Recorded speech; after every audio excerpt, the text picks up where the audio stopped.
चलिए एवरीवन, कल हमने कुछ एकदम खतरनाक लेवल का पार्ट देखा था जिसमें हमने बेसिक्स देख लिए थे मल्टीपल एग्जाम्पल से। अब जिसमें डीटी का भी हो गया है, फिर आईडीटी का भी हो गया, हमने डिफरेंस भी देखा था। आज हम देखेंगे प्रैक्टिकल में ये चीज़ें है कहाँ पे और उसको याद कैसे रखना है।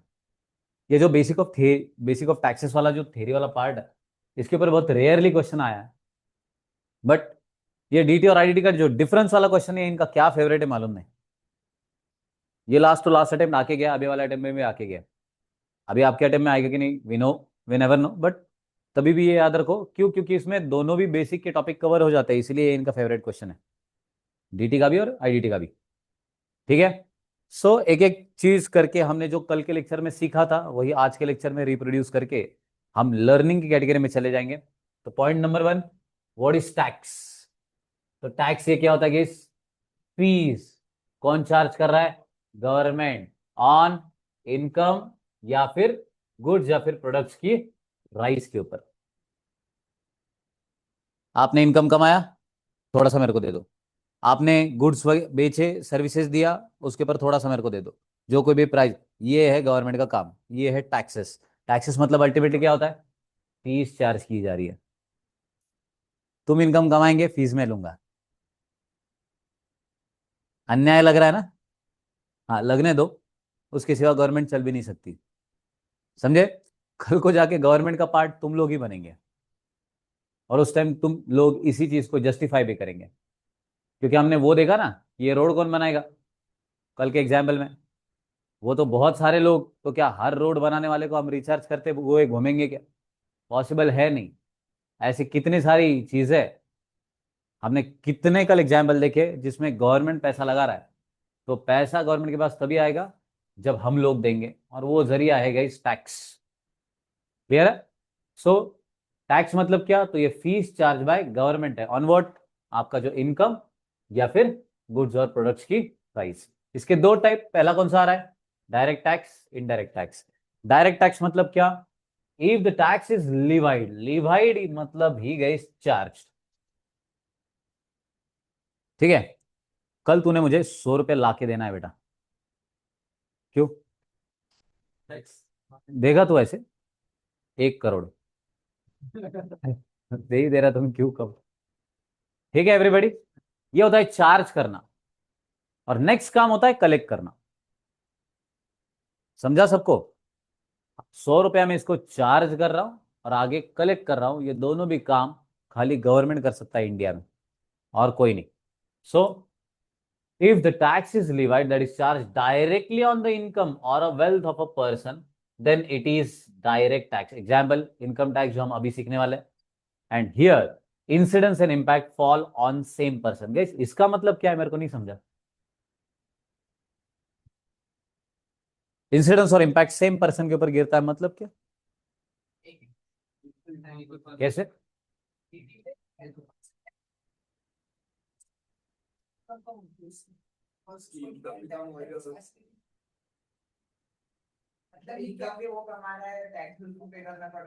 Exactly, facility is totally different. But incidence income कमाना, इम्पैक्ट उसके जेब के ऊपर गिरना, ये दो चीजें एक ही पर्सन के ऊपर गिर रहा है, वो है डीटी। कल हमने देखा था ना, इनकम भी यही साहब कमा रहे थे और टैक्स भी यही भर रहा था।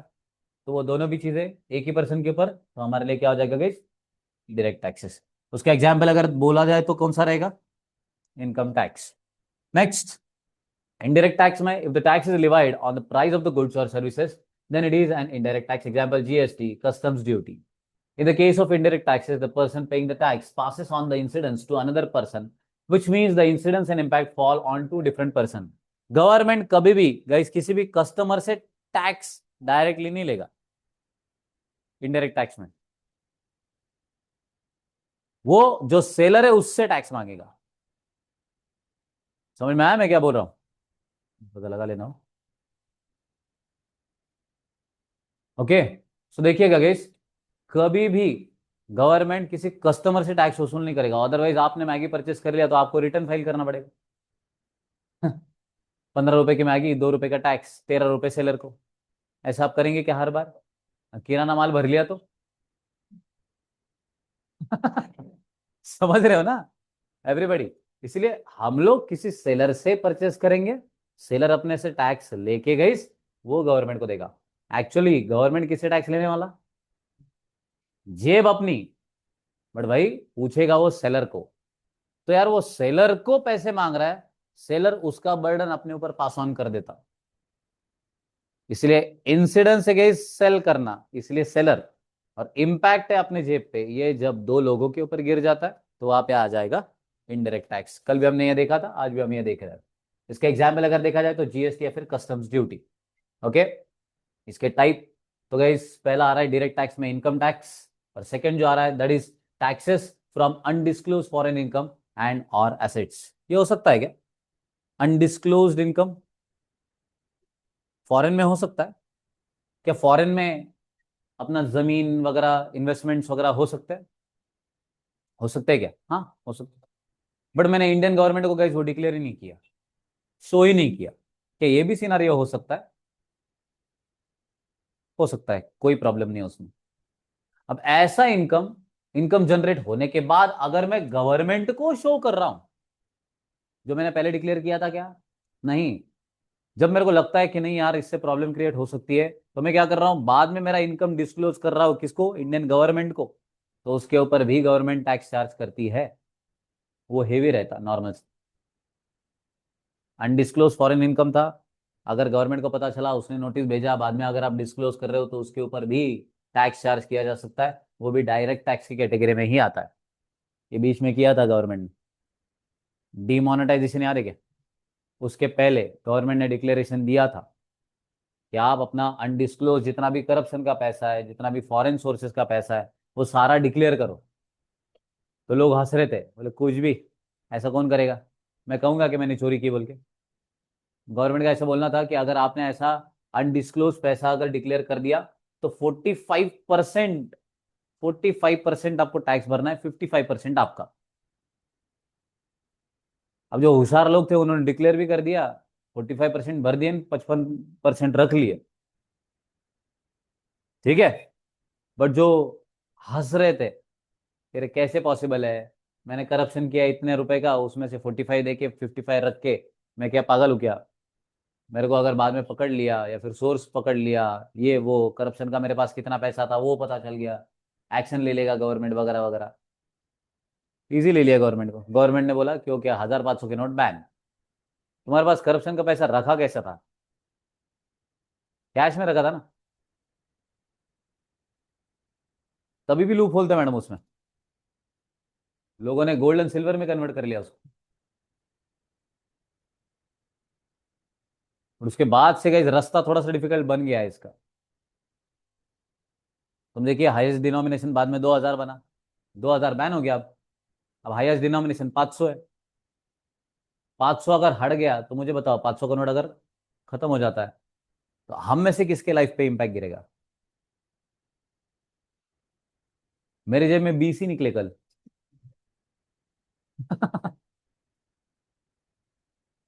हाँ। क्यों गाइस मैं 20 रुपए लेके घूम रहा हूँ, और मैं बोल रहा हूँ ना, साल भर खर्च नहीं होंगे वो 20 रुपए भी। मेरे को याद ही नहीं आएगा कि मेरे जेब में 20 रुपया है। क्यों? क्योंकि ऑनलाइन।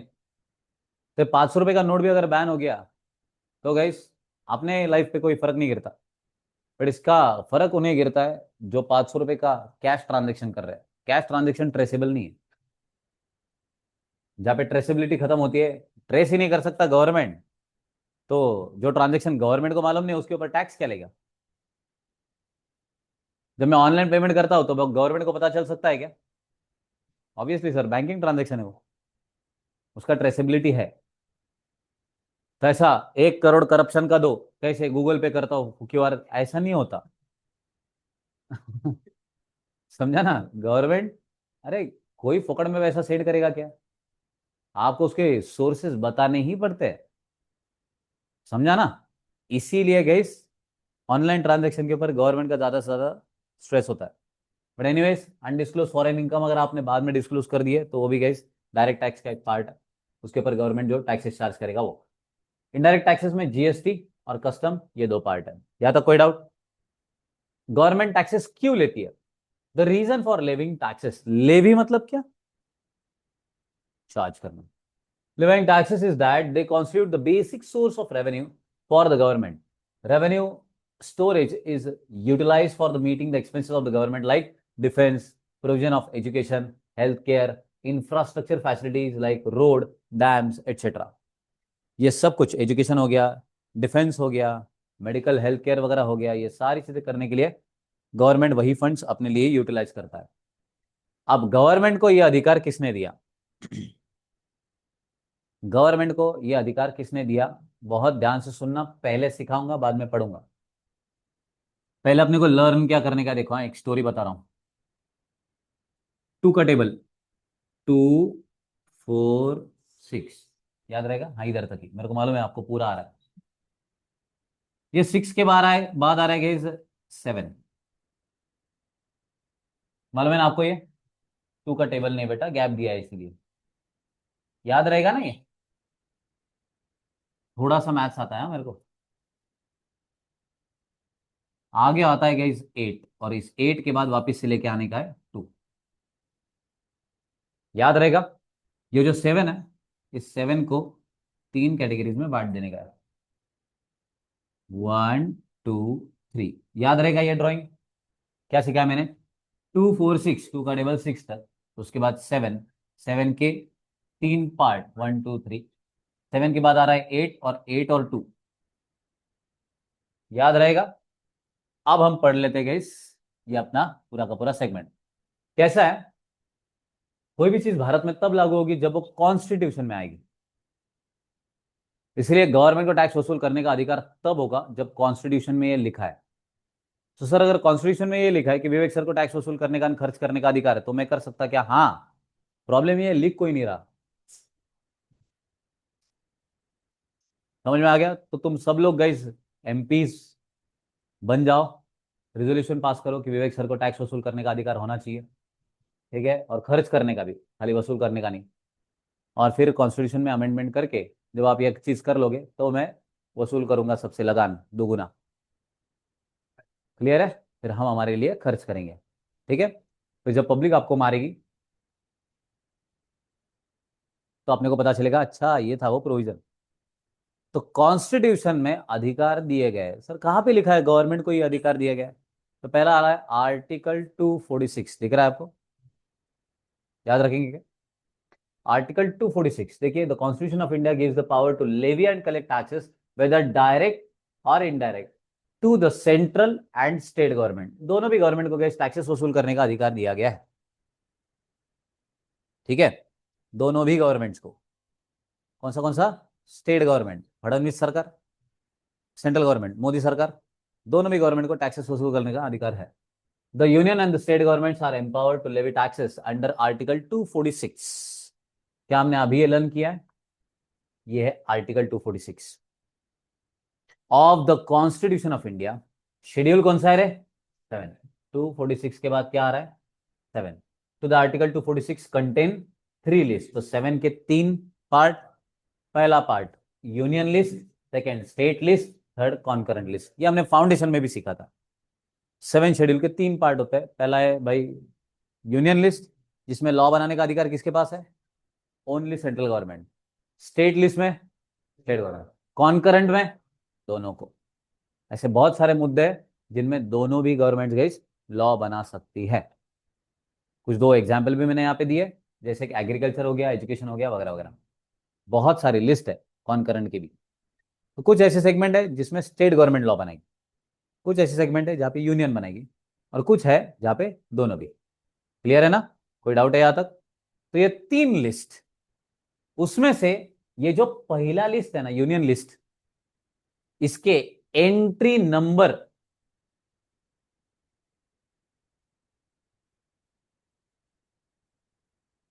82 में लिखा है कि सेंट्रल गवर्नमेंट को यह अधिकार है इनकम टैक्स वसूल करने का। समझा क्या? कौन सा? कौन सा टैक्स मतलब? एंट्री नंबर 82, वो क्या सीख रहे बेटा पर? गुड। इनकम टैक्स, जो सब्जेक्ट का नाम है वही। क्लियर है एवरीबॉडी? तो रास्ता सबको समझ में आ गया। 246 आर्टिकल, उसके बाद 7 शेड्यूल, उसके लिस्ट कितने थे? 3, बट उसमें से अपना काम का कौन सा? यूनियन वाला। उसके एंट्री नंबर 82 में लिखा है क्या? कि सेंट्रल गवर्नमेंट, मतलब इनकम टैक्स कभी कोई स्टेट गवर्नमेंट लेगा क्या? मोदी सरकार ओनली। समझा? अपने इनकम के ऊपर टैक्स चार्ज करके वो वसूल करने का अधिकार किसके पास है? खाली सेंट्रल गवर्नमेंट के पास। कोई डाउट? आगे बढ़ू?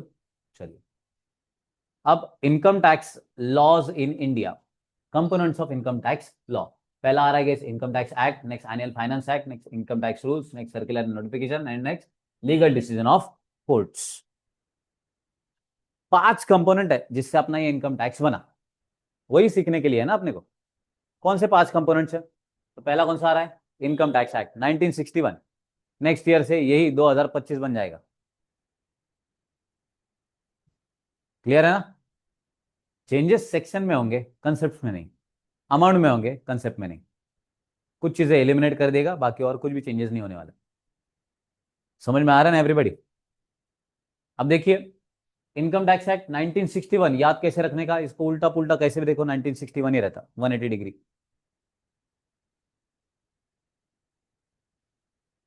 क्लियर है? तो ये ईयर भूलने का नहीं, 1961। Okay. The income tax act 1961 governs the levy of income tax in India. भारत में इनकम के ऊपर टैक्स करने के लिए, टैक्स चार्ज करने के लिए जो चीज, जो एक्ट गवर्न कर रहा है, वो है ये income tax act. It comes into force on 1 April 1962। Next year April में वो लागू हो गया था। 61 में आया, नेक्स्ट ईयर अप्रैल। नेक्स्ट उसमें गई जब आया था तब 298 सेक्शन थे और 7 शेड्यूल्स थे। A section may have subsection, clause, subclause, and the section may also have provisions and explanations. अब ये provisos and explanations है, देखिएगा। सेक्शन में सब सेक्शन होता है, क्लॉज होता है, आप सब लोगों को मालूम है ना, ब्रैकेट ब्रैकेट करके आगे। तो कोई एक कंसेप्ट है, उसमें और एलैबोरेट करना है तो सब सेक्शन आ जाता, उस सब सेक्शन में और कुछ एक्सप्लेन करना है तो क्लॉज आ जाता, उसको भी और तो सब क्लॉज आ जाता। ऐसे एक एक चीज डेवलप होती है। ये नंबरिंग क्यों दी जाती है गाइस? क्योंकि कोई भी लॉ किसी पेज नंबर से हम पहचान नहीं सकते, उसमें अमेंडमेंट आया तो पेज नंबर सारे चेंज होता है। तो किसी भी चीज को अपने को ढूंढना है तो दिया जाता है सेक्शन। तो आप अगर देखेंगे कोई भी बेयर एक्ट उठा के, बेयर एक्ट मतलब क्या? जो गवर्नमेंट डिस्प्ले करता है उसे बेयर एक्ट बोलते हैं। तो बेयर एक्ट अगर आपने उठाया तो उस टेक्स्ट के left hand side extreme corner में सारे सेक्शंस रहते हैं। सेक्शन, उसके थोड़ा सा बाजू में सब सेक्शन वाली लाइन रहती, उसके बाजू में क्लॉज रहता, सब क्लॉज। ये सारे एक्सप्लेन करने करने उसके अंदर क्या क्या पार्ट है वो एक्सप्लेन करने के लिए दिए जाते हैं। तो हम डिक्शनरी कैसे देखते रहे? अल्फाबेटिकली, बराबर है ना? तो अल्फाबेट आपको दिखा तो उसमें भी सपोज ए, मेरा नाम है VI के, तो मैं वी में पहले जाऊंगा, वी में, फिर VI में पहले जाऊंगा, फिर VI वी में। पता है ना? याद रखो, ये section sub section clause sub clause ऐसे ही काम करते हैं। मेनली पर्टिकुलर जगह उस लॉ में लिखा कहाँ पे है क्या नहीं, वो ढूंढने के लिए ये आया है। अब इसमें और 2 पार्ट है, वो है एक्सप्लेनेशन एंड प्रोविजोज। ठीक है? एक्सप्लेनेशन, कोई भी पार्ट उस सेक्शन में कोई चीज अगर आ रही है तो एक्सप्लेन करने के लिए एक्सप्लेनेशन आता है। और प्रोविजोज ये एक्सेप्शन वाला पार्ट बताता है। एक्सेप्शन मतलब क्या होता है? एक्सेप्शन मतलब एक्सेप्शन होता है, वेरी गुड बेटा, परफेक्ट है एकदम। समझा एक्सेप्शन एवरीवन? मैं ये 4 चीजें बता रहा हूं, बट इसके अपार्ट, ये अपार्ट वाला जो पार्ट है वो है गाइस एक्सेप्शन। ये एक्सेप्शन से रिगार्डिंग जानकारी भी इसमें हो सकती है, जिसको प्रोविजोस बोलता है। एक्सप्लेनेशन, इसका मतलब क्या है? बहुत सारे टेक्स्ट होते हैं, जैसे मैं आपको बताता हूँ इंटरप्रिटेशन कैसे बदलता। ठीक है? एक सेंटेंस है, मैंने उसके पैसे नहीं चुराए। ठीक है ना? क्या सेंटेंस है? मैंने उसके पैसे नहीं चुराए। अब देखिए इंटरप्रेट आप कैसे करते हो। मैंने उसके पैसे नहीं चुराए, मैंने उसके पैसे नहीं चुराए। मैंने उसके पैसे नहीं चुराए। मैंने उसके पैसे नहीं चुराए। समझ में आ गया? 4 सेंटेंस है। मैंने उसके पैसे नहीं चुराए, 5 सेंटेंस हो गए। हर एक का मीनिंग बदल रहा है, सेंटेंस उतना ही है। इतने खतरनाक है इंडियन लोग। हाँ, ये सारा गाइस इंटरप्रिटेशन के ऊपर आता ना। सेंटेंस एक ही है। अब लॉ में तो बेचारे ने लिखते समय एक सेंटेंस लिखा, तुम जिस वर्ड को ज्यादा आवाज से बोल दिए इंटरप्रिटेशन बदल जाता। पर्सपेक्टिव समझा क्या? ये होता है, इसीलिए एक्सप्लेनेशन देना पड़ता। अपना लॉ बेचारा छोटा ही रहता है, एक्सप्लेनेशन दे दे के बड़ा बन जाता हो। केस लॉज आके बड़ा बन जाता हो। दुनिया में सबसे डिफिकल्ट, अगर किसी और सबसे लेंदी किसी कंट्री का अगर लॉ है, क्यों? मैंने उसके पैसे नहीं चुराए। समझा ना? हाँ। एक आधा वोडाफोन इसी का इंटरप्रिटेशन का गाइस फायदा उठा के उसके खुद के 1600 करोड़ बचा के लेके जाता फिर। 1600 करोड़ भी आ गए एक केस से। उसकी लीगल टीम को क्या रिवॉर्ड मिला होगा नहीं, क्या मालूम मिला कि नहीं, वैसे भी डूबी रहे, तभी भी डूबी रहे हो। 1600 का बेल आउट मिलकर भी। एनीवे, अब देखिए, ये प्रोविजोज एंड एक्सप्लेनेशन सबको समझ में आ गया? किसी को इसमें कोई डाउट है? तो पहला पार्ट कौन सा था गाइस? इनकम टैक्स एक्ट 1961 वाला था। अब इसी के साथ और एक चीज की, इनकम टैक्स एक्ट जो है, ये एनुअल फाइनेंस एक्ट से हर साल अमेंड होता। मालूम है ना आपको? बजट आता है फेब्रुआरी फर्स्ट वीक में। ये बजट बजट मालूम है ना आपको? एवरीबडी नोज ना? आपको ये मालूम है कि कोई लॉ कैसे बनता है?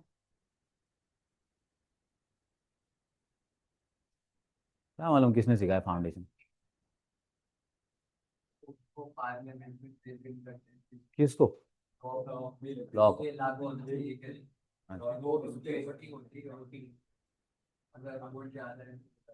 हाँ तो आगे तो हो गए। और वो राष्ट्रपति क्या करता? हाँ, वो नहीं पता गाइस। प्रायरली ये बिल होता है। कोई भी डिफिकल्टी, कुछ भी सिनारियो रहा, रिमेंबर दैट, प्रायरली ये क्या होता है? बिल। वो बिल दोनों भी हाउस ऑफ पार्लियामेंट्स में से पास होकर राष्ट्रपति जी के साइन हो गए, तब जाके वो बन जाता है कि इस एक्ट। एक्ट को प्रैक्टिकल में लॉ बोलते हैं। Act is theory. अब ये एनुअल फाइनेंस एक्ट है, ये हर साल अमेंड होता है, इसलिए इसका कोई ईयर नहीं है। क्या समझ में आ गया? इंटरव्यू में पूछा है, बोल रहे फाइनेंस एक्ट का ईयर कौन सा? नहीं, क्योंकि उस टाइम क्लिक ही नहीं होता कि अरे हर साल बजट में बदल रहा है। क्लियर है? देखिएगा, every year the finance minister of the government of India introduce a finance bill in the parliaments budget session. When the finance bill is passed by both the houses of parliament and gets assent from the president, it becomes the finance act. So finance bill, दोनों दोनों house कौन से? Rajya Sabha and Lok Sabha. बराबर है? इसमें कौन बैठते हैं? MPs, member of parliament. मतलब क्या होता है? एमपीज मतलब कौन लोग हैं? हम लोगों ने क्या बोला था? नगर सेवक। फिर कौन? कौन होते ये?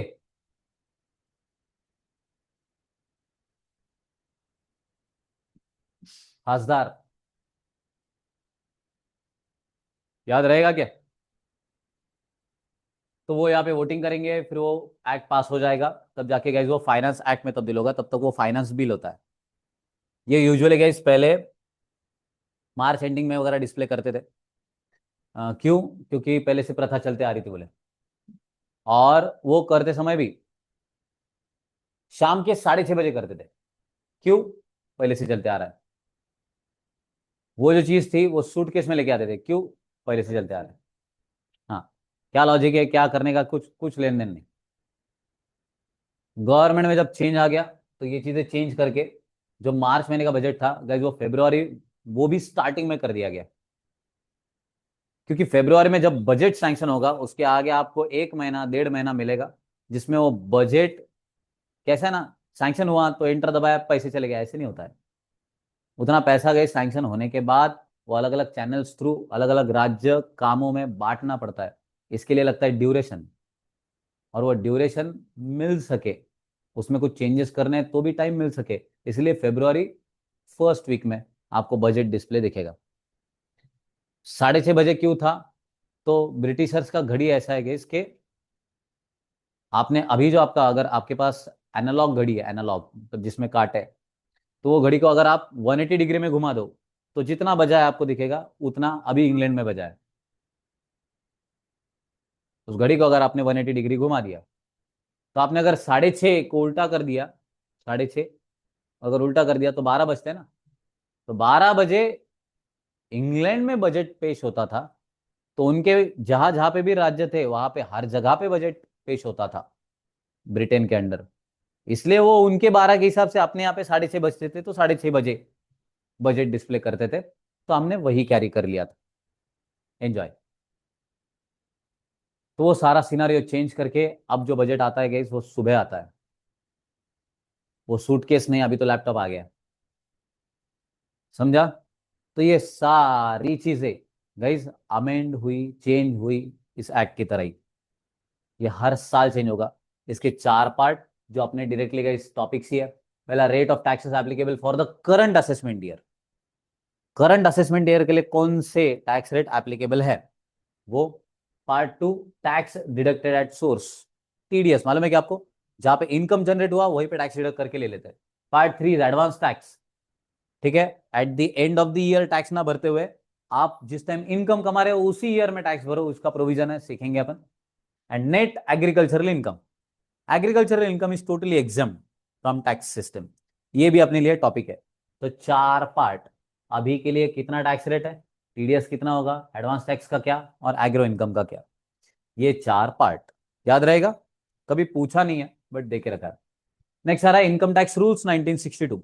कोई भी लॉ आता है ना, तो लॉ डायरेक्टली इंप्लीमेंट नहीं होगा। उस लॉ को इंप्लीमेंट करते समय एक संस्था है, देखिए 3 चीजें याद रखना।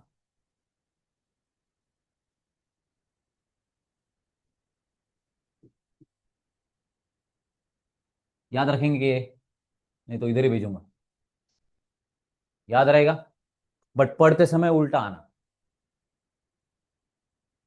ये है लेजिस्लेटिव। ये लेजिस्लेचर करता क्या है, लॉ बनाने का काम करता है। आपका अ, लोकसभा राज्यसभा हो या फिर विधानसभा विधान परिषद, ठीक है, लेजिस्लेटिव असेंबली या फिर आपका पार्लियामेंट, ये होता है लेजिस्लेचर। ये लॉ बनाता है, बट इसको इंप्लीमेंट कराने के लिए ये खुद इनिशिएटिव नहीं लेता। इसने कुछ बॉडीज बनाई हैं, वो होते हैं एग्जीक्यूटिव्स। जैसे अपने डीटी में एक एग्जीक्यूटिव है बैठा हुआ जिसका नाम है guys CBDT, central board of direct taxes. Law बनाने का काम ये भाई साहब कर रहे हैं, बट इंप्लीमेंटेशन का काम गाइस कोई और करेगा। मैंने लॉ बनाया बट ये इंप्लीमेंट कर रहा है, तो प्रैक्टिकल डिफिकल्टी इससे मालूम कि मुझे जो इंप्लीमेंट करेगा। इसलिए सारी डिफिकल्टीज गाइस एग्जीक्यूटिव की आती है क्योंकि वो इंप्लीमेंट कर रहा है। तो ये इंप्लीमेंट करते समय खुद की कुछ रूल बनाएगा ये एग्जीक्यूटिव। समझ में आ रहा है ना? एग्जीक्यूटिव जो खुद के रूल बनाता है उसका जो सेट था, ग्रुप समूह था, वो था गाइस इनकम टैक्स रूल्स 1962। समझ में आ गया? तीसरा जो रहता है ना वो जुडिशरी है, अपन आएंगे लास्ट वाले पॉइंट पे तो अपने को पता चल जाएगा। अब 1962 the CBDT is empowered. CBDT क्या होता है? Central board of direct tax to make the rule for carrying out the purpose of this act. ये एक्ट का जो पर्पस है वो एक्चुअल सिनारियो में इंप्लीमेंट करने के लिए सीबीडीटी काम कर रहा है, उसके लिए वो रूल बना सकता है। For the proper administration of the income tax act 1961 the CBDT frame rule from time to time. These rules are collectively called income tax rules 1962। ये सारे रूल का इकट्ठा एक जो ग्रुप है उसको हम क्या बोलेंगे गाइस? Income tax rules 1962। कोई डाउट है? पक्का सबको समझा? Next, circular and notifications. अब कैसा है, दो चीजें। कल से नहीं, मैं एक लॉ बना रहा हूं कि अपने क्लास में सब लोग चप्पल नीचे उतार के ही आएंगे। मैंने उससे रिगार्डिंग इस आपको बात बता दी, और सब लोग अपना अपना ओन कंपल्सरीली छतरी लेकर ही आएगा। समझ में आ गया ना एवरीबॉडी? अब तुम ये पूछ रहे कि सर कब से छतरी कब से लेके आना है, वो मैं आपको बताऊंगा। बट ये याद रखिएगा, ये दोनों चीजें याद है। पहला कौन सा? चप्पल नीचे उतार के रखना है, और दूसरी छतरी लेके आना है। चप्पल कब से उतारना है इस नीचे? कल से। और छतरी कब से लेके आना है वो मैं बताऊंगा। ये दोनों चीजें याद रहेंगी ना? अब पढ़ते हैं सर्कुलर एंड नोटिफिकेशन क्या चीज है। Circular are issued by the CBDT from time to time to deal with the certain specific problems and to clarify doubt regarding the scope, meaning, and certain provisions of the Act. The department is bound by the circular. While such circulars are not binding on the assessee, they can take advantage of the beneficial circumstances. अब ध्यान से सुनिएगा। यहाँ पे problem ये हो रहा था कि अपना ये जो क्लासरूम है, वो क्योंकि आप चप्पल बाहर से लेके आ रहे थे, उसकी वजह से गंदा हो रहा था। तो इसको क्लीन रखने के लिए, आपके डाउट सॉल्व करने के लिए, या फिर कोई भी सिनारियो से रिगार्डिंग कुछ एक्सप्लेनेशन देने के लिए, मैंने जो आपको बताया कि कल से चप्पल नीचे उतारना, वो मैं करूंगा सर्कुलर थ्रू। कोई भी चीज क्लैरिफाई करनी है, डाउट सॉल्व करने हैं, कहीं पे भी प्रॉब्लम है, वो बताने के लिए जो डिपार्टमेंट डॉक्यूमेंट निकालेगा, वो मेरे लिए क्या है? सर्कुलर्स। समझ में आ गया? डिपार्टमेंट मतलब क्या है यहाँ पे? सीबीडीटी। याद रहेगा? But notifications are issued by the central government to give effect to the provisions of the Act. The CBDT is also empowered to make and amend the rules for the Act by issuing notification. अब मैंने छतरी का भी आपको बोला, वो कब से इंप्लीमेंट होगा? एक्ट तो आ गया है, उसमें प्रोविजन भी है कि छतरी लेके आना, कब से मालूम नहीं। ये कब से लेके आना, ये मैं जब बताऊंगा, वो रहेगा डॉक्यूमेंट नोटिफिकेशन वाला। कोई भी चीज जो मैंने ऑलरेडी बता दी है, वो कब से लागू होगी, ये डिक्लेयर करने वाला डॉक्यूमेंट गाइस नोटिफिकेशन होता है। सर्कुलर क्लैरिफाई करेगा, नोटिफिकेशन नोटिफाई करेगा। दोनों भी चीजें याद रहेगी? Confirm? Yes madam, good. Circular मतलब क्या? अब इसको कोई डाउट है, एक आधी उसने लाइन पढ़ ली, उसका मतलब क्या है, इसने पूछ लिया, मैंने एक्सप्लेनेशन दिया, तो वाया सर्कुलर होगा। ठीक है? बट मैंने लॉ लाया है, उसमें के 5 प्रोविजन मैंने अब तक अप्लीकेबल ही नहीं किए। हो सकता है ना ऐसा? ड्राफ्ट तो बहुत बड़ा होता है, बहुत सारी चीजें उसमें इंक्लूडेड होती है। तो मैं क्या कर रहा हूं, कल से ये 5 चीजें जो अब तक इंप्लीमेंटेड नहीं थी, वो कल से इंप्लीमेंट हो जाएगी, ये बता रहा हूं। ये बताने वाला जो डॉक्यूमेंट है, वो है नोटिफिकेशन। नोटिफिकेशन का बहुत सारी जगह पे भी गई, अलग अलग जगह पे भी यूटिलाइजेशन होता है, रिमेंबर दैट। ठीक है? नेक्स्ट जो आ रहा है वो है लीगल डिसीजन ऑफ कोर्ट।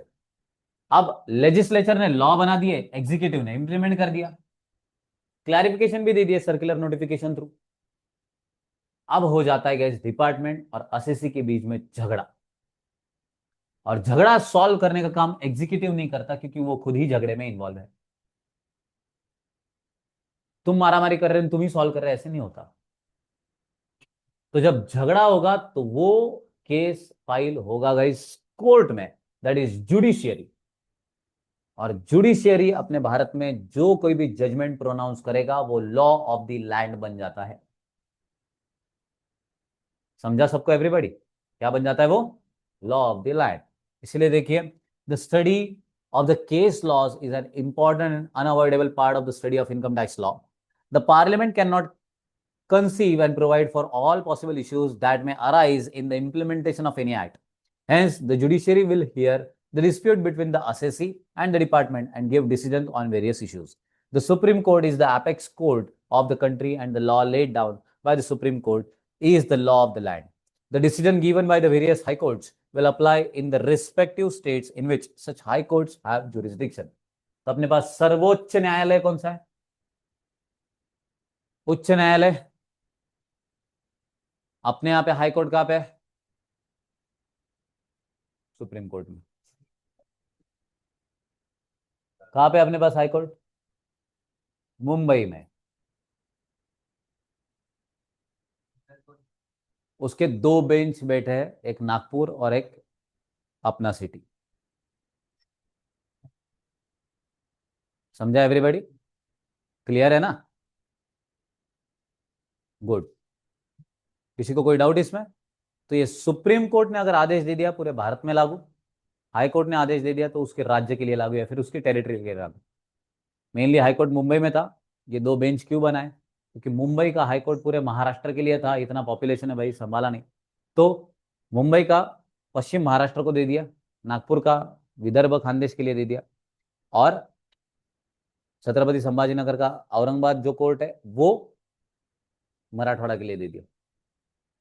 सबको समझा? उनके जो डिसीजन मेकिंग रहेगा वो उनके टेरिटरी, उनके राज्य के लिए एप्लीकेबल हो जाएगी। तो अगर कभी डिस्प्यूट हुआ तो उसका रिजॉल्व करके जो डिसीजन मेकिंग आएगा वो लॉ आया, लॉ ऑफ द लैंड बन जाता। तो ये है गाइस 5 इंग्रेडिएंट। कौन से रे? पहला कौन सा था? Income tax act. ईयर कौन सा था? वेरी गुड, ईयर का लॉजिक याद रखेंगे ना। लागू हुआ नेक्स्ट ईयर 1 अप्रैल 1962 में। जब आया था तो 298 सेक्शन थे, 7 शेड्यूल्स थे, जिसमें सेक्शन सब सेक्शन अलग अलग प्रोविजन भी थे। ओके, क्लॉज सब क्लॉज भी थे, प्लस एक्सप्लेनेशन एंड प्रोविजोज भी थे। एक्सप्लेनेशन मतलब क्या, वो प्रोविजन में क्या लिखा है उसका एक्सप्लेनेशन। और प्रोविजोज मतलब क्या, जो एक्सेप्शन वाला पार्ट है। समझ में आ गया? वो बराबर है ना देवेश? वेरी गुड बेटा। सेकंड वाला पार्ट कौन सा आ रहा है? Annual finance act. Annual finance act मतलब क्या, ये हर साल क्या होता है? अमेंड होता है, बराबर है। फाइनेंस मिनिस्टर बिल प्रेजेंट करेंगे, दोनों हाउसेस में से बजट के टाइम पास हो गया तो फाइनेंस एक्ट बन जाएगा। कौन है वैसे अपने फाइनेंस मिनिस्टर? गुड। कौन है? कौन है? गुड। क्लियर है ना? निर्मला सीतारमण जी। तो ये दो पॉइंट हो गए। तीसरा पॉइंट कौन सा था? Income tax rules 1962 next year बने। जो एग्जीक्यूटिव होते हैं गैस, उनको कुछ रूल बनाने पड़ते हैं, जो एक्ट है उसको इंप्लीमेंट करने के लिए। उनके सेट को गैस इनकम टैक्स रूल 1962 बोला गया। कोई doubt? Next, circular and notification. कोई चीज एक्सप्लेन करनी है, डाउट वगैरह क्लियर कर रहे हैं तो सर्कुलर्स आ रहा है, और कोई चीज अगर नोटिफाई कर रहे हैं तो नोटिफिकेशन आ रहा है। तो ये दोनों भी पार्ट है। And next, legal decision of courts. So court जो कोई भी जजमेंट इन केसेस से रिगार्डिंग बोलेगा वो भी हमारे लिए लॉ ऑफ द लैंड बन जाएगा। ये 5 इंग्रेडिएंट्स को मिलाकर क्या बन रहा है गेस? इनकम टैक्स अपना ये पूरा 5 चीजों को मिलकर। समझ में आ गया? अब तक हमने जर्नी क्या क्या किया है देखो। इनकम टैक्स मतलब टैक्स। टैक्स के दो part, DT I D T. पहले बाय द वे टैक्स क्या होता है? वेरी गुड, प्लीज, ये वर्ड बहुत इंपॉर्टेंट है। इसके ऊपर चार्ज होगा, इनकम के ऊपर या फिर गुड्स या फिर सर्विसेज के प्राइस के ऊपर। उसके बाद हमने क्या देखा, ये क्यों किया जा रहा है, तो अपनी वेलफेयर के लिए। हाँ, उसके दो part, DT I D T. एक इनकम के ऊपर हो रहा है, एक गुड्स और सर्विसेज के प्राइस के ऊपर हो रहा है। उसके एग्जाम्पल भी हमने देख लिया। इंसिडेंस इंपैक्ट दो अलग लोगों पे, एक ही पर्सन पे, ये भी हमने देख लिया। उसके बाद ये क्यों किया जाता है, तो अपनी वेलफेयर के लिए, वो भी हमने देख लिया। तो उसके बाद किसने पावर दिया इसको? कॉन्स्टिट्यूशन में। कॉन्स्टिट्यूशन में किधर लिखा है? 246, क्या है ये आर्टिकल? उसका 7 शेड्यूल। उसमें 3 लिस्ट, कौन सा रे? Union, state. उसमें की पहली लिस्ट में क्या लिखा है? एंट्री नंबर कौन सी? 82। क्या लिखा है उसमें? कि सेंट्रल गवर्नमेंट को खाली पावर है इनकम टैक्स वसूल करनी है, बराबर है। उसके बाद हमने 5 इंग्रेडिएंट देखे। पहला कौन सा? Income tax act 1961। सेकंड कौन सा? Annual finance act. थर्ड कौन सा? Income tax rules 1962। नेक्स्ट कौन सा? Circular and notification. नेक्स्ट, ये 5 इंग्रेडिएंट से अपना इनकम टैक्स बन रहा है। क्लियर है? हो गया रिवाइज पूरा? आगे, अब levy of income tax. Income tax charge कैसे होगा? Income tax is a tax levied on the total income of the previous year of every person. Person कौन होता है? इधर डेफिनेशन है। अब प्रीवियस ईयर ये कंसेप्ट क्या है आपको अभी सिखा देता हूं, आगे भी है रिपीटेड, बट उस टाइम अपन फास्ट ट्रैक लेके जाएंगे उसको। इनकम टैक्स की एक खासियत ऐसी है कि इनकम के ऊपर तो चार्ज होगा, बट पूरे साल के इनकम के ऊपर। आपको फाइनेंशियल ईयर तो समझ में आता है ना, कब चालू होता? गुड। 1 अप्रैल, बराबर है। खत्म कब होता है? 31। Clear everybody? 31 मार्च। अब ये जो टेन्यर है ये हमारे लिए रहेगा ईयर कंप्लीट। ये कंप्लीट ईयर के अंदर आपने जितना पैसा कमाया उसके ऊपर लगने वाला है टैक्स। अब जो ईयर ही कंप्लीट नहीं, उसके ऊपर अपन टैक्स लगा सकते हैं क्या? टैक्स निकाल सकते हैं क्या? अभी कौन सा ईयर चालू है गाइस? मेरे को ईयर में पूछने के बाद कभी भी 2026 चालू है ऐसे सुनाई ही नहीं देता। मुझे ईयर जो है गाइस वो हमेशा 26 27, 25 26, 24 25 ऐसे ही सुनाई देते। क्या प्रॉब्लम हो गया है मालूम नहीं। तो कौन सा ईयर चालू है? गुड। हम कौन से महीने में हैं? जुलाई। बराबर है ना? 2026, तो ये 26 27 है। मुझे बताओ भला क्या 26 27 में मेरा इनकम कितना है? कैसे मेरे को पता होगा? जुलाई चालू है। मैं किधर भी सैलरी नहीं कमाता। सैलरीड अगर होता तो एक भाई अपन अंदाजा लगा सकते, क्योंकि मेरा पैकेज ही इतना है। मैं किधर भी सैलरी नहीं कमा रहा हूं। तो मेरा इनकम कितना होगा साल का? मालूम ही नहीं सर। आपके बैचेस कितने हैं, उसमें कितने कार्टून्स, क्या क्या, हमें मालूम ही नहीं, मेरे को भी नहीं मालूम। हाँ, फ्लक्चुएटिंग है ये। समझ में आ रहा है ना? बट क्या आप मेरा 25 26 का इनकम बता सकते हो क्या? हाँ सर। 1 अप्रैल से लेके 31 मार्च तक आपके खाली बैचेस और नंबर ऑफ स्टूडेंट बता दो, फीस हमें मालूम है। हमको इंटू पिंटू करना आता है, हम तुम्हारा इनकम 2 मिनट में बता देंगे।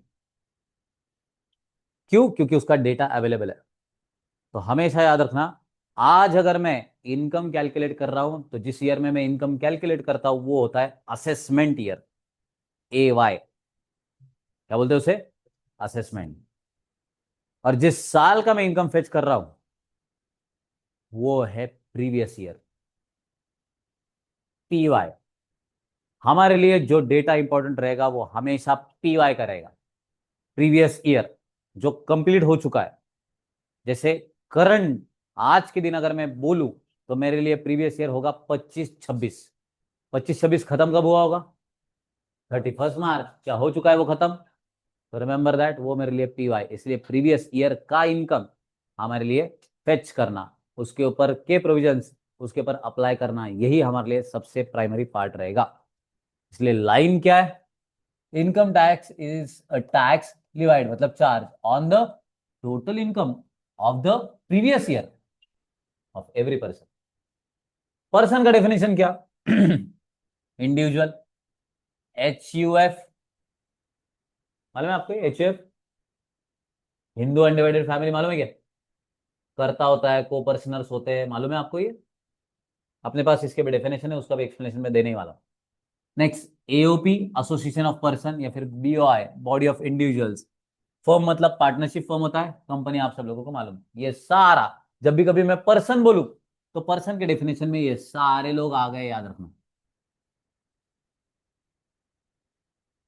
क्लियर है ना एवरीबॉडी? किसी को कोई डाउट है इसमें? कंफर्म?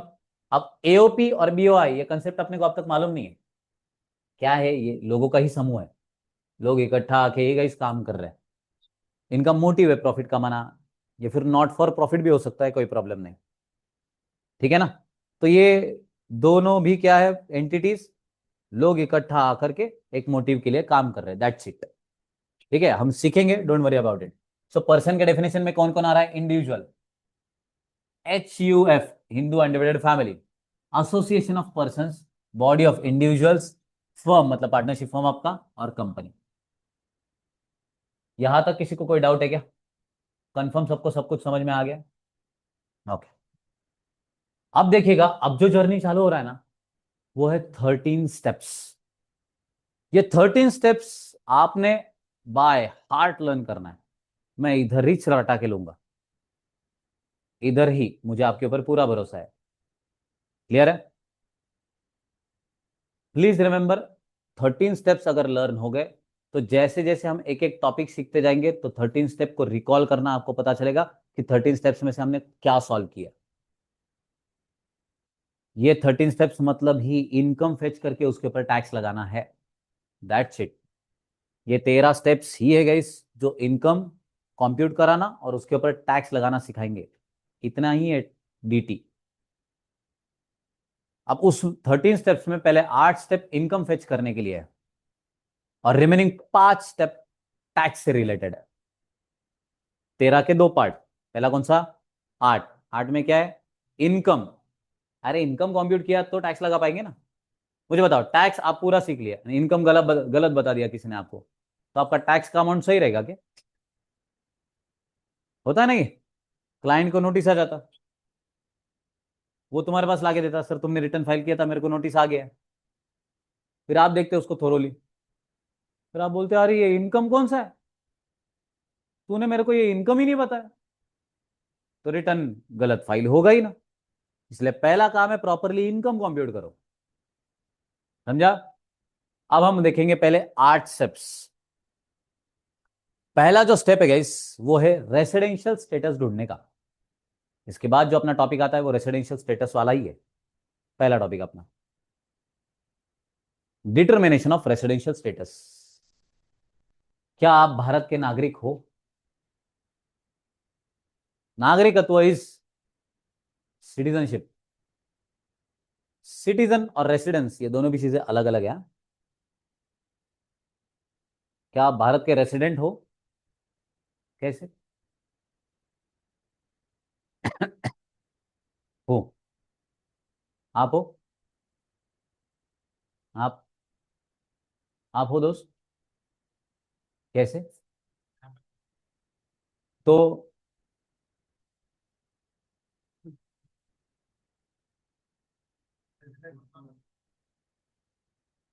यहाँ पे रहने वाला, तो मैं चल जाता आज ऑस्ट्रेलिया,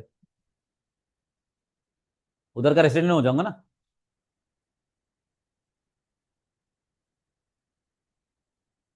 रेसिडेंट आप हो कि नहीं? सर हम है तो सही, बट हमें मालूम नहीं हमें रेसिडेंट क्यों बुलाया जा रहा है। डॉक्यूमेंट है। रेसिडेंसी प्रूव करने वाला कौन सा डॉक्यूमेंट है भाई तुम्हारे पास? आधार कार्ड। तो सिटीजनशिप प्रूव करने के लिए बर्थ सर्टिफिकेट। वाह वाह, खतरनाक। एवरीवन, देखिएगा, आप इस भारत के सिटीजन हो ये बताने वाला एक डॉक्यूमेंट है, वो है पासपोर्ट। अपार्ट फ्रॉम दैट भी बहुत सारे डॉक्यूमेंट सिटीजनशिप प्रूव करने के लिए इस्तेमाल किए जाते हैं, but main document is passport. समझा? और भी कुछ कंडीशन है सिटीजनशिप के, अलग अलग कंट्री वाइज ये बदलता है। रेसिडेंट आप तभी बन सकते हो गाइस जब रेसिडेंट बनने के आप कुछ कंडीशन सेटिस्फाई करो। समझ में आ गया? किसी भी कंट्री के या फिर भारत के स्पेसिफिकली आप नागरिक, नागरिक नहीं, रेसिडेंट, आप रेसिडेंट तभी बनोगे जब कुछ कंडीशन हम सेटिस्फाई करेंगे। उससे ये डिसाइड होगा कि आप अगर रेसिडेंट हो तो उसमें आप ऑर्डिनरी रेसिडेंट हो या फिर नॉट ऑर्डिनरी हो, या फिर एक तीसरी कैटेगरी आती है एनआरआई। मालूम है ना आपको ये एनआरआई? नॉन रेसिडेंट इंडियन, मालूम है ना? ये रेसिडेंशियल स्टेटस ही है। इनके स्टेटस के हिसाब से गाइस इनका इनकम टैक्स डिराइव होता है, भला क्या? आपका स्टेटस बदला, टैक्स लाइबिलिटी बदल सकता है। तो पहला step is determination of residential status. इसमें रेसिडेंट, उसमें गाइस ऑर्डिनरी या फिर नॉट ऑर्डिनरी, एंड नेक्स्ट जो आता है that is directly non resident, NRI, non resident Indian. तो पहला स्टेप इज रेसिडेंशियल स्टेटस ढूंढो उसका। Step number 2, classification of income under each head. अब इस इनकम टैक्स में गाइस 5 हेड है। इनकम कमाना है ना मुझे। मुझे बताओ क्या मैं नौकरी कर सकता हूं क्या? क्या मुझे जॉब लगेगा गाइस? आपको क्या लगता है मुझे कोई जॉब देगा क्या? हाँ प्रतीक, क्या लगता है तुझे, मेरे को कहीं जॉब मिलेगा? हाँ वो तो मैं कर रहा हूँ भाई, बट मुझे मिलेगा क्या? तो अगर मैं जॉब को लगा तो मुझे इनकम कैसे मिलेगा भाई? सैलरी। मतलब मेरा पहला हेड जो आता है गाइस वो है सैलरी। क्लियर है? जाने दो, मेरे पास बहुत पैसा है। तो मैंने क्या किया, हाँ मालूम है आपको, मेरे पास बहुत पैसा है, मालूम है आपको? नहीं मालूम ना, क्योंकि नहीं है।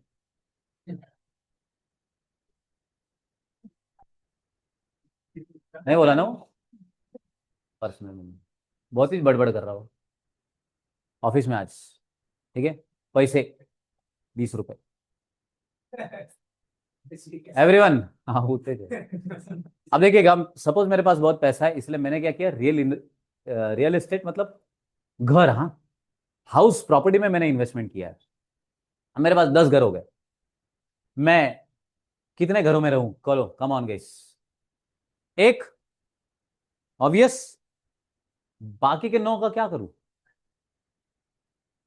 हाउस प्रॉपर्टी रेंट पे चढ़ाना, ये अपना दूसरा इनकम का सोर्स आ गया। House property, HP, income from HP. अब तीसरा, मैं प्रोफेशन में हूं, ठीक है ना? प्रोफेशन में, एक तो मैं प्रैक्टिस कर रहा हूं, नहीं तो जैसे मैं अभी टीचिंग कर रहा हूं वो, नहीं तो मैंने बिजनेस स्टार्ट कर दिया एनी सॉर्ट ऑफ, ये बॉटल बना के बेचने का मैं बिजनेस स्टार्ट कर रहा हूं सपोज। इससे मुझे प्रॉफिट मिला या फिर गेन। अगर बिजनेस है तो प्रॉफिट होता, प्रोफेशन है तो गेन होता है। डिफरेंस समझ में आता है ना आपको? सर आप सिखा के कितना प्रॉफिट कमा लेते, तो नहीं, गेन होता है वहां पे। क्लियर है? सरप्लस भी बोलते हैं ना। आपने प्रोफेशन की प्रॉब्लम सॉल्व किए होगे ना, फाइनल अकाउंट्स में, एनटीसी में, मालूम होगा ना आपको ये। ओके, तो देखिएगा, इस पर्टिकुलर केस में मैंने क्या किया, बिजनेस है फिर प्रोफेशन रन करके वहां से पैसा कमाया। तो क्या मैं ये कर सकता हूँ, बिजनेस वगैरह रन कर सकता हूँ? यस, तीसरा हेड हो गया। चौथा, मैंने क्या किया था, प्लॉट ऑफ लैंड या फिर गोल्ड वगैरह में इन्वेस्टमेंट करके रखा था, पैसा बहुत था इसलिए। अब वो गोल्ड जो मैंने परचेस किया वो 1 लाख का था, जब मैं बेच रहा हूँ वही 1 लाख का गोल्ड गई 30 लाख का हो गया। कितने का? 30 लाख। जैसे बिड़किन ढोरकिन के गरीब किसान रातों रात अमीर हो चुके, करोड़ों रुपए की। अरे मैं कल एडवर्टीजमेंट देख रहा था, वो शेंद्रा एमआईडीसी, शेंद्रा नहीं, ये बिड़किन के कुछ एक 10 किलोमीटर दूर, बिड़किन से 10 किलोमीटर दूर, एक 2 एकड़ खेत बेचना एक को, कोट क्या किया है, 1.3 CR। 2 एकड़ खेत, 1.3 CR कोट है उसका। और उसके ऊपर लोग ट्राई कर रहे परचेस करने का। एकदम आसानी के साथ गए, 1 एकड़ खेत वहां पे 60 लाख में बिक रहा है आज।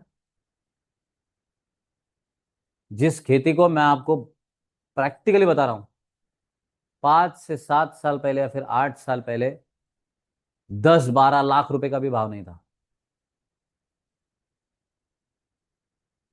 5 गुना रेट बढ़ गए, और ये और बढ़ने वाले, क्योंकि वो जमीन जो एक्वायर करेंगे वो रहेंगे इंडस्ट्रीज आगे जाके। तो मेरा भी वहां पे प्लॉट था, मालूम है आपको? क्योंकि तो प्लॉट मैंने जब सपोज परचेस किया, या फिर ये मेरे पास जो गोल्ड है वो मैंने परचेस किया था गाइस, जैसे 1 लाख का गोल्ड परचेस किया, जब मैं बेचने गया तो 30 लाख। मेरा फायदा कितने का हुआ रे? 29 लाख का। ये होता है कैपिटल गेन। ये आ गया चौथा हेड। अब इनके अलावा भी मैं और कोई इनकम फेच कर रहा हूं, जैसे मैंने एफडी किया उसके ऊपर का इंटरेस्ट आया, अदर सोर्स। मैंने जुआ खेला, उधर से पैसे कमा रहा हूं, अदर सोर्स। कौन बनेगा करोड़पति में, मेरे क्वेश्चन के आंसर राइट आए, अदर सोर्स। हाँ, डीआईडी में मैं डांस करके पैसे कमा रहा हूँ, अदर सोर्स। समय रैना के शो में मैं रोस्ट होके आ गया, अदर सोर्स। क्लियर है? ऐसे और किसी भी सोर्स से अगर मैंने इनकम कमाया, हाँ मैं जॉब कर रहा हूं और मैंने होम ट्यूटर बना, वहां से भी मैं पैसे कमा रहा हूं, अदर सोर्स। बहुत सारे ऐसे वैरायटी है। इन शॉर्ट बाकी 4 में जो नहीं आ रहा वो अदर सोर्स। क्लियर है ना, एकदम सुंदर। 5 हेड हो गए क्या? ये पांचों भी हेड का अपना अपने गाइस कुछ प्रोविजंस है, उसी हिसाब से उसका इनकम निकलता है। हाँ? 5 हेड, तो आपके पास आरसीसी का पूरा इनकम आ गया ना। क्या आरसीसी गाइस ये पांचों भी हेड से इनकम कमा सकता है क्या? सोच के देखो भला कि आप है, तो क्या आप ये पांचों भी हेड से इनकम कमा सकते हो? पॉसिबल है क्या? हाँ। मैं पार्ट टाइम सैलरी कमा सकता हूँ, हाँ। मैं प्रोफेशन उसके साथ या फिर बिजनेस रन कर सकता हूँ, हाँ। मेरे पास गोल्ड सिल्वर पड़ा हुआ है, वो बेच के मैं पैसा कमा रहा हूँ, कैपिटल गेन, हाँ। उसके बाद क्या है, हाउस प्रॉपर्टी, उससे रेंट आ रहा है, हाँ। जुए में लगा रहा हूँ, पैसे जीत रहा हूँ, हाँ। समझ में आ रहा है ना एवरीबॉडी? रिमेंबर दैट ये सारे पांचों भी एड से आप इनकम कमा सकते हो। आरसीसी आपके सामने लाकर पूरा इनकम रख देगा। आपको करना क्या है, पहले 5 हेड में क्लासिफाई करना है। यार ये इनकम कौन से हेड में जा रहा है, ये इनकम कौन से हेड में जा रहा है, क्योंकि हर एक हेड का कॉम्प्यूटेशन अलग है। जो बनेगा guys step number 3, computation of income. अब इसमें एग्जाम्पशन भी होते हैं, डिडक्शंस भी होता है, ये अपन डायरेक्टली टॉपिक में सीखेंगे, इसको इग्नोर कर दो अभी के लिए। हर एक हेड का अपना अपना कॉम्प्यूटेशन है, हर एक हेड के अपने अपने प्रोविजंस है, और उस हिसाब से वो हेड रन होता है। समझाना सबको यहां तक सब कुछ कंफर्म? अब आगे step number 4, clubbing of income. आपको जो क्लबिंग मालूम है, उसका और इसका कुछ संबंध नहीं है, याद रखना। समझा? कुछ बच्चों को तो वो भी नहीं मालूम, इनोसेंट सोल्स। हाँ। किसके जैसे? माइनर नहीं, उनको तुमसे ज्यादा होना।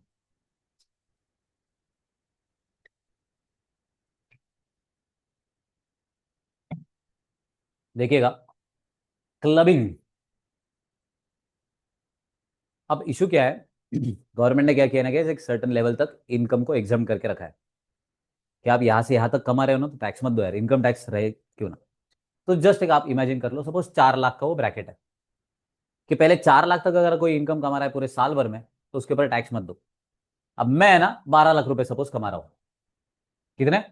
12 लाख। अब मेरे को मालूम है ना, टैक्स लॉ में ही पढ़ा रहा हूँ, तो मतलब, तो यार मेरे को टैक्स नहीं भरना, क्योंकि जैसे मैं 4 लाख से आगे चला गया, वो रिमेनिंग इनकम के ऊपर मेरे को टैक्स भरने की जरूरत पड़ रही है अभी। एक एग्जाम्पल की तरीके से सीखो, इसमें बहुत प्रोविजन है guys। अगर कोई रिपीट लेक्चर कर रहा है या फिर रिकॉर्डेड कर रहा है, तो उसको वो मालूम है कि अरे फिर से रिबेट का क्या वगैरह वगैरह, वो सारा सॉल्व करेंगे। बट अभी के लिए एग्जाम्पल बोल के समझ लेना। अब मेरे को 12 लाख रुपया इनकम मिल गया, मेरे को दिख रहा है कि यार मेरे को टैक्स भरना पड़ेगा अब। तो मैंने क्या दिमाग लगाया ना, मैंने मेरे एम्प्लॉयर को बता दिया कि यार मेरे को है ना 4 लाख ही इनकम रखो। 4 लाख मेरे वाइफ के नाम पे बता देना, और 4 लाख मेरे बेटे के नाम पे बता देना। अब हमारे घर में 3 लोग रह रहे हैं, तीनों भी 4 4 लाख रुपए कमा रहे हैं, तो हम तीनों को कितना टैक्स देना पड़ेगा? सुंदर ना? मतलब डिपार्टमेंट बोल रहा है कि मतलब हम ये डे, हाँ, ऐसे लॉ बनाने के लिए, कल को तू 40 लाख इनकम कमाएगा, तो तू क्या करेगा, 10 लोगों को लेके आएगा, सबको 4 4 बताएगा, और टैक्स नील, हाँ। ऐसे 4 करोड़ रहे तो 100 को लेके आ तू। हम ऐसे बैठते कि अरे वाह वाह वाह, इसके 100 लोग 4 4 लाख कमा रहे। तो डिपार्टमेंट क्या बोलता है, तूने अच्छा काम किया, वेरी गुड बेटा, तूने तेरे वाइफ को इनकम बता के उसको खुश रखा, बेटे को कुछ समझ में नहीं आ रहा है बट वो भी 4 लाख कमा रहा, एक्सलेंट। हम एक काम कर रहे हैं कि वो जो इनकम है ना, वापस तेरे इसमें ऐड बैक कर देते हैं। ये ऐड बैक करना मतलब मेरे वाइफ के नाम पे बताए हुए 4 लाख, बेटे के नाम पे बताए हुए 4 लाख, ये मेरे इसमें वापस क्लब हो गए। क्लब होना इज ऐड बैक होना, इसको बोला जाता है कि इस क्लबिंग। समझा सबको एवरीबॉडी? तो ये क्लबिंग सीखेंगे, अलग से टॉपिक है। उसके बाद set of and carry forward. अब आप ही ने बोला कि सर हम पांचों भी हेड से इनकम कमा सकते हैं। इसमें एक हेड है जिसका नाम है सैलरी, उसमें कभी लॉस नहीं होता, ये याद रखना। याद रखेंगे ना सब लोग? ये जो सैलरी नाम का हेड है, इसमें कभी लॉस नहीं होता। कभी ऐसा नहीं हुआ कि आप जॉब के लिए गए, महीना भर जॉब किया और एम्प्लॉयर को ही पैसे देके आ गए, बहुत हो गया तो क्या होगा जाएगा, आपको सैलरी नहीं मिलेगा ना। That's it. क्लियर है ना एवरीवन? तो जॉब कर कर लॉस में चला गया, ऐसे कभी नहीं हुआ। तो एक ही हेड है, बाकी 4 हेड में आपको लॉस हो सकता है। समझाना लोकेश, क्या हो सकता? लॉस हो सकता। कितने हेड्स में? चार। सैलरी में कभी लॉस नहीं होगा। अब ऐसा है कि सपोज मैंने हाउस प्रॉपर्टी से इनकम कमा लिया, घर रेंट पे चढ़ाए थे, वो रेंट आ गया मेरे को 5 लाख रुपया, और मैं बिजनेस भी रन कर रहा था सपोज, और बिजनेस में मेरे को 1 लाख का घाटा हो गया, तो मैंने साल भर में कितना पैसा कमाया गेस? 4 लाख। 5 लाख इन आपका रेंट आ गया था, और 1 लाख आपका जो बिजनेस का लॉस था। आपने ये जो 1 लाख 5 लाख में से लेस किया ना, इसको बोलते हैं सेट ऑफ करना। समझा? बट आगे नेक्स्ट ईयर में क्या हुआ? 5 लाख का मेरा रेंटल इनकम वैसे ही रहा, बट मेरा बिजनेस का लॉस बढ़ गया, वो हो गया 15 लाख। तो मैंने कितना इनकम कमाया मैडम? जीरो। 5 लाख का इनकम, 15 का लॉस, सेट ऑफ होके जीरो बचा, उल्टा 10 का लॉस। अब इस लॉस का मैं क्या करूं? Carry forward. नेक्स्ट ईयर जब मुझे इनकम मिलेगा, तो उसको सेट ऑफ करने के लिए वही 10 लाख का लॉस में यूटिलाइज कर सकता हूं। ये है step number 5, that is set of and carry forward. समझ में आया सबको? अब ये सब कुछ होने के बाद, कंप्यूटेशन होने के बाद, इन सब का टोटल करना is gross total income, GTI। समझ में आ गया ना सबको? क्या बोलते हैं? GTI, gross total income. इसमें से लेस होगा गाइस डिडक्शंस। डिडक्शन 3 प्रकार के। पहला, आपने अगर कोई पेमेंट किया तो डिडक्शन मिल सकता है, जैसे LIC का प्रीमियम अगर आप भर रहे हो, या फिर गाइस PPF का कंट्रीब्यूशन दे रहे हो, मेडिकल इंश्योरेंस पेमेंट कर रहे हो, वगैरह वगैरह। नेक्स्ट, अगर आपने कुछ एक सर्टन रिस्पेक्ट में इनकम कमाया, तभी भी डिडक्शन अवेलेबल है। जैसे गाइस स्पेशल इकोनॉमिक जोन के जगह पे आपने कुछ डेवलपमेंट में काम करके उससे प्रॉफिट कमा लिया, इनकम है ना आपका वो, तभी भी डिडक्शन है। या फिर कोऑपरेटिव सोसाइटी का इनकम वगैरह, उसमें भी डिडक्शन है। यहाँ पर ये पूरा टॉपिक सीखने वाला है। ये हर एक पॉइंट अपने आप में कम से कम एक टॉपिक लेके आया है, हर एक पॉइंट। एंड नेक्स्ट वाला, कुछ डिसेबिलिटीज की वजह से भी गैस डिडक्शंस मिलता है। जैसे सेरेब्रल पैल्सी, मालूम है क्या आपको? हार्ट एलिमेंट, हाँ, इसीलिए हमने कॉमर्स लिया था। तो ये डिसीज है, ये ब्रेन से रिगार्डिंग हो सकते हैं, हार्ट से रिगार्डिंग हो सकते हैं। ठीक है, कैंसर हो गया, ऐसे बहुत सारी बीमारियों की लिस्ट है। या फिर हैंडीकैप्ट अगर कोई है, विजन कम है, सुनाई कम दे रहा है, ठीक है, हम्म, हाथ या फिर पैर नहीं है, ऐसे जो दिव्यांग लोग हैं, उनके लिए भी कहीं स्पेशल डिडक्शन दिया गया है। तो ये 3 कैटेगरीज में मिल रहा है। पहला, तूने पैसा खर्च किया तो डिडक्शन मिल सकता है। दूसरा, तूने इनकम कुछ एक सर्टन सेगमेंट में कमाया तो भी डिडक्शन मिल सकता है। और तीसरा, तुम्हारे फिजिकल कंडीशन के हिसाब से भी डिडक्शन मिल सकता है। ये डिडक्शन लेस करने के बाद जो आएगा वो रहेगा गाइस NTI, जिसको बोलते हैं नेट टोटल इनकम। क्या? Net total income. अब तक हमने कितने स्टेप देखे रहे? 8। पहला कौन सा था? हमने देखा था sir residential status, determination of residential status. Second step हमारे लिए कौन सा था? Classification of income under each head. Head कितने थे? 5। पहला कौन सा था? सैलरी। सेकंड कौन सा है? HP, बराबर है। थर्ड कौन सा है? PGBP, business and, sorry, profit and gain from business और प्रोफेशन। PGBP, प्रॉफिट और गेन फ्रॉम बिजनेस और प्रोफेशन। थर्ड है कैपिटल गेन, एंड फोर्थ है अदर सोर्सेस। बराबर एवरीबडी? फिफ्थ है। नेक्स्ट, ये 5 हेड अपने क्लासिफाई, इनकम क्लासिफाई करके हो गए। उसके बाद हम करेंगे कॉम्प्यूटेशन अंडर ईच हेड। हर एक हेड में इनकम का कॉम्प्यूटेशन हो गया, सारा इनकम आ गया उसका टोटल। उसके बाद हम क्लब करेंगे, किसी और के नाम पे अगर इनकम दिखाया था तो अपने इसमें ऐड बैक हो जाएगा। फिर हम देखेंगे 5 हेड में अगर किसी में लॉस है तो वो किसी में से सेट ऑफ हो सकता है कि नहीं। नहीं हो रहा है लॉस तो क्या करेंगे? उसको कैरी फॉरवर्ड कर देंगे। बराबर है एवरीबॉडी? उसके बाद GTI, ग्रॉस टोटल इनकम, सबका टोटल। एक बार टोटल आ गई तो उसमें से हम लेस करेंगे इस डिडक्शन, 3 प्रकार से होते हैं। तो जो आएगा वो क्या रहेगा हमारे लिए? NTI। क्या होता है वो? Net total income. ये 8 स्टेप है हमारे लिए इनकम फाइंड आउट करने के लिए। समझ में आ गया? अब ये 8 स्टेप्स आपने कल तक रिटेन करना है, क्योंकि इसके आगे के 5 स्टेप्स मतलब ही टैक्स कॉम्प्यूटेशन होने वाला है। क्लियर है? कल मैं यहां तक का पूरा सिलेबस फास्ट ट्रैक रिवाइज करके फिर आगे के 5 स्टेप सिखाऊंगा। उसके बाद मैं आपको 13 स्टेप्स पूछूंगा। समझ में आ गया एवरीबॉडी? कोई डाउट है किसी को? कंफर्म?